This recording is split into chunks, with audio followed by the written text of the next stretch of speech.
The third generation of the Everest was released back in 2015, and so far it hasn't been as successful as Ford hoped. The main reason for that has been its price.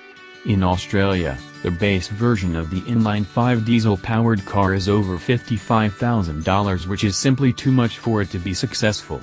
On top of that, the Everest is actually based on the Ranger, so it is not as refined as a $55,000 SUV should be, which means people tend to get car-based crossovers at this price point. In order to alleviate some of these problems, it seems an update is on its way. Not that long ago we have seen the first spy shots of the 2018 Ford Everest test mule. The car looks to be more than just a slight facelift. Even though it was covered by camouflage, the test mule clearly shows some interesting features of the upcoming car. For starters, it seems it will get quite a few more safety features than before. The test mule had a front LiDAR, which is usually used for adaptive cruise control systems. However, this could also be used for a frontal collision warning and avoidance system, which would allow the Everest to brake by itself in the case of a crash. On top of that, the test mule also had 2 cameras under each rear view mirror. These are expected to be used not only for blind spot monitoring but also for an animal detection system. This would allow the Everest to detect animals on the side of the road and make it easier for the driver to avoid an accident. The price of the car is still unknown, but we do hope its price will get lower.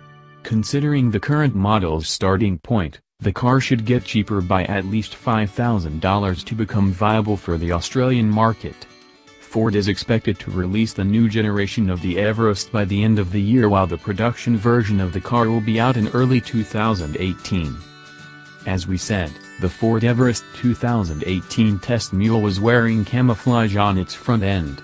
Even so, we can still see some design traits of the upcoming vehicle.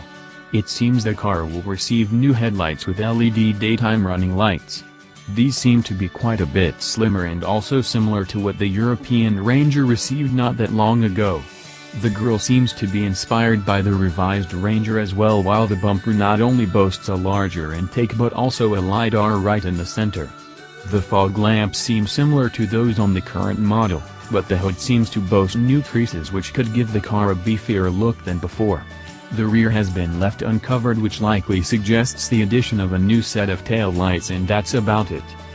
The interior is still well under wraps, but we don't expect any major changes here. The 2018 Ford Everest will likely get the same dashboard design as before. The only real upgrade here might be the addition of a new infotainment system. This could provide better hardware in order to make it feel snappier than before. The materials, the rather disappointing driving position, and the car's overall average set of features will remain the same as before. It looks like nothing will change in terms of engines for the 2018 Ford Everest. The car will continue to rock the same 2 engines as before, which was to be expected considering how small this update really is. The base model of the SUV will come equipped with a 2.2-liter turbocharged diesel good for 160 horsepower and 385 Nm of torque. A more capable 3.2 liters inline-5 diesel with 200 horsepower and 470 Nm of torque will also be available. Both engines will come equipped with a 6-speed automatic transmission as standard. The interesting part is that the Australian market will also receive a rear-wheel drive model and not just the usual 4-wheel drive version. Some markets are also going to receive a new 2.0-liter turbocharged EcoBoost inline-4. This has been rumored for a while at this point, and it seems it will finally happen. The engine should be a good upgrade for the older naturally aspirated inline-4, which was neither powerful nor efficient.